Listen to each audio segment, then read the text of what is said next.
Industrial policy आने से small and medium size businesses के लिए तो बहुत अच्छा हो गया।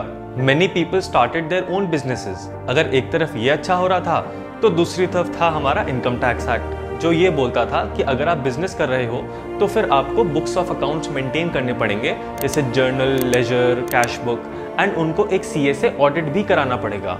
अब इस चीज से जो स्मॉल बिजनेसेस थे उनको बहुत दिक्कत होती थी। अब पहली चीज जो जानना बहुत जरूरी है वो ये है कि इनकम टैक्स एक्ट ऐसा बोलता क्यों है कि आपको बुक्स ऑफ अकाउंट्स मेंटेन करो एंड उनका ऑडिट भी कराओ। उसका रीजन ये होता है कि यूजुअली जो हम टैक्स कैलकुलेट करते हैं वो होता है प्रॉफिट के ऊपर, और प्रॉफिट कैसे निकलता है? Revenue minus expenses. सो इसके बेसिस पे प्रॉफिट निकल गया एंड उस प्रॉफिट के ऊपर आप टैक्स देते हो। बट प्रॉब्लम ये होती है कि इनकम टैक्स डिपार्टमेंट कैसे मान लेगा कि भाई जो आपने प्रॉफिट दिखाया है वो एक्चुअली में सही है कि नहीं है। सो उस फिगर को वेरीफाई करने के लिए इनकम टैक्स बोलता है कि भाई आपको अपनी जो बुक्स ऑफ अकाउंट्स है उनको मेंटेन करना है, अपने पास रखना है, सो दैट हम लेटर ऑन कभी उसको वेरीफाई कर सके, प्लस वो एक सीए से भी ऑडिटेड होनी चाहिए। और सारा का सारा पंगा इसी रिक्वायरमेंट में आता है, बिकॉज स्मॉल बिजनेस वाला यही सोचता है कि भाई यार मैं बिजनेस संभालूं या फिर ये अकाउंट्स वगैरह ये सब मेंटेन करूं और फिर अलग से खर्चा भी करूं एक सीए से उसको ऑडिट कराने का, प्लस जो आपके अकाउंट्स मेंटेन होने हैं उसके लिए भी आपको कोई पर्सन रखना पड़ेगा।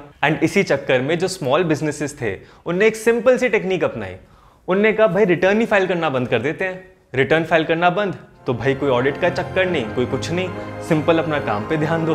तो उनके लिए जो ये सिस्टम था वो बहुत ही कम्बरसम एंड उसकी कॉस्ट ऑफ कंप्लायंस बहुत ज्यादा थी। सो उस टाइम पे गवर्नमेंट के पास ये चैलेंज था कि वो कैसे लोगों को इनकरेज करे कि वो रिटर्न फाइल करें, टैक्स पे करें, प्लस ये जो स्मॉल बिजनेसेस हैं इनके ऊपर भी ज्यादा कॉस्ट ऑफ कंप्लायंस का बर्डन ना आए। इसीलिए back in 1994 government introduced presumptive taxation. And उस टाइम पे प्रिजम्पटिव टैक्सेशन ये सिर्फ था बिजनेसेस के लिए and people engaged in hiring of goods carriages, जैसे ट्रक्स वगैरह हो गए जो ट्रांसपोर्टेशन ऑफ गुड्स का काम करते हैं। जब इस स्कीम को इंप्लीमेंट किया गया था 1994 में, उस टाइम पे जो लिमिट थी वो थी ₹40 लाख की। मतलब अगर आपकी सेल्स 40 लाख तक है तब आप इस स्कीम के लिए एलिजिबल हो।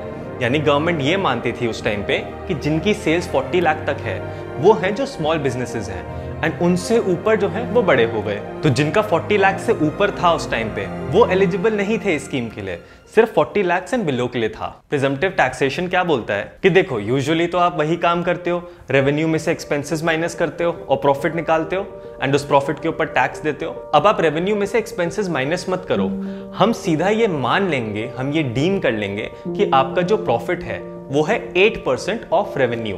यानी इनकम टैक्स डिपार्टमेंट ने ये सीधा मान लिया कि आपका जो प्रॉफिट होगा वो होगा 8% ऑफ योर रेवेन्यू। तो अब आपको एक्चुअल एक्सपेंसेस जो आपके हुए हैं वो माइनस करने की कोई जरूरत नहीं है, सिर्फ अपना रेवेन्यू लो, उसका 8% प्रॉफिट निकला और उस प्रॉफिट के ऊपर जैसे आप नॉर्मल टैक्स देते हो वैसे ही दो। यानी प्रिजम्पटिव टैक्सेशन का फंडा वो प्रॉफिट कैलकुलेट करने में हेल्प करता है, टैक्स कैलकुलेट करने में नहीं। टैक्स तो वैसे ही कैलकुलेट होगा जैसे पहले करते थे, बस जो प्रॉफिट की फिगर है पहले आप एक्सपेंसेस माइनस करते थे, अब कोई जरूरत नहीं है, हम आपका डायरेक्टली ये डीम कर लेंगे, ये प्रिज्यूम कर लेंगे कि आपका 8% का प्रॉफिट होता होगा of your turnover. That is why this scheme is called presumptive taxation. अब इससे फायदा ये हुआ कि गवर्नमेंट ने बोला कि आपको कोई बुक्स ऑफ अकाउंट्स मेंटेन करने की जरूरत नहीं है जो वो पहले बोलते थे, और ना ही उनका ऑडिट कराने की जरूरत है फ्रॉम अ चार्टर्ड अकाउंटेंट। अब स्मॉल बिजनेसेस को भी फायदा हो गया बिकॉज उनको ना ही कोई कंप्लायंस कॉस्ट बेयर करनी थी और ना ही कोई प्रोसीजर कम्बरसम था। एंड स्कीम एक्चुअली में इतनी सक्सेसफुल थी कि next year he 33 lakh more returns were filed under business head. And over the time, government realized कि जो स्कीम थी that was only applicable for businesses. But जो लोग अपना प्रोफेशन परस्यू कर रहे हैं उनके लिए कोई स्कीम नहीं थी। That is why in 2016 our finance minister introduced the same scheme for people pursuing their profession. यानी जो लोग प्रोफेशन में एंगेज थे अब वो लोग भी प्रिजम्पटिव टैक्सेशन का फायदा ले सकते थे। एंड साथ ही साथ गवर्नमेंट ने जो लिमिट थी जो 94 में उनने 40 लाख सेट करी थी उसको इनहैंस करके कर दिया था 2 करोड़।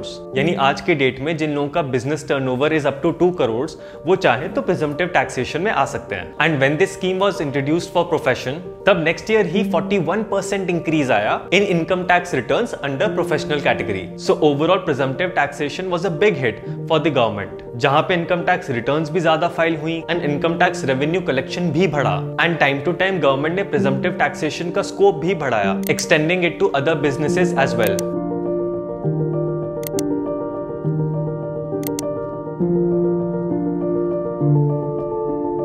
you